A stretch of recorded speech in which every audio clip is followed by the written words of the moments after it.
It's a good thing to pay attention to the inside bone here, the 5 in the left hand, for when you're playing. You know, sometimes if you've got a difficult run, if you just keep in your mind that stays the same, like if you're going.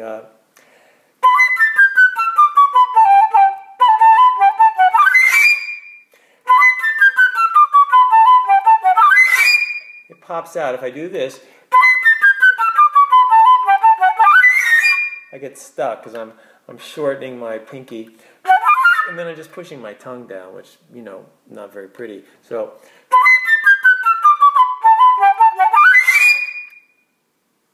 works. So, you know, a lot of times if you just look at somebody's, when I'm teaching, if I see this flailing around and shortening or pulling back, if you look a lot around Paul, you see a lot of this kind of playing, which I just wonder whether he was just relaxing it, because he was moving it rather well, you know, the whole finger, rather than just, you don't want to pull the finger back, you want to keep the finger long.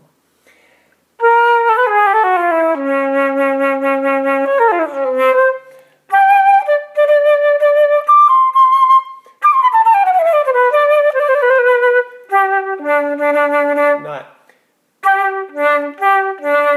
down, pushing down in your tongue, pushing down in your hand, and shortening this bone. But it's kind of an invisible but very useful thing. I actually discovered it practicing the harp, because I was having, you know, you hear somebody else play something and it's just so fast, and if you just think there's no way I could ever conceivably do that, then you know there's something missing in your technique, and you need to look at it. Many years ago that happened to me when I was practicing the flute, and I listened to Hennebain, you know, Hennebains, playing this piece, this thing, the tremolo.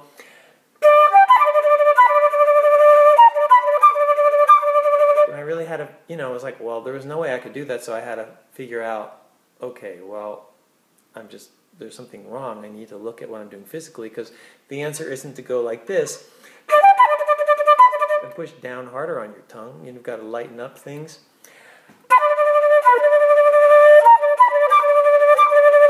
And this is another one of those places, so I was listening to some harpists, you know, whip through stuff and thinking, oh, geez, how do they do that? And I realized my 5 was moving more than it had to. So it's not that you want to freeze it, but you just want to recognize the kind of stability. It's the same thing in the right hand. I often talk about with my students about not using this D sharp key so much. Just rest on it, because if you don't need it, why do you need to do, you know, why do you need to go, you know, I don't know. That's not a hard, I'm trying to think of what's hard, but, you know, you don't really need to go up and down on that key. I just tell them to let the finger rest on the key. So it's like, I don't know.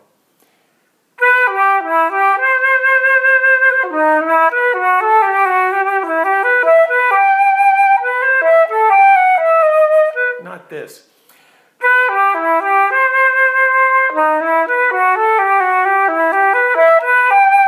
Where you're squeezing. You see that squeezing in my hand? You don't want that. You want this just to rest.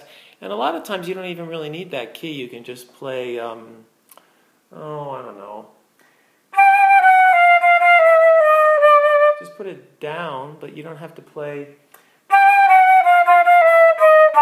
See, what you want to avoid is that popping up. Or pulling back is even worse, because that shortens all these muscle fibers in your arm. So anyway, I love this. Isn't that pretty? I think it's LT. Those are the initials. Some LT person in 1906 decided to adorn his Louis lot. Anyway,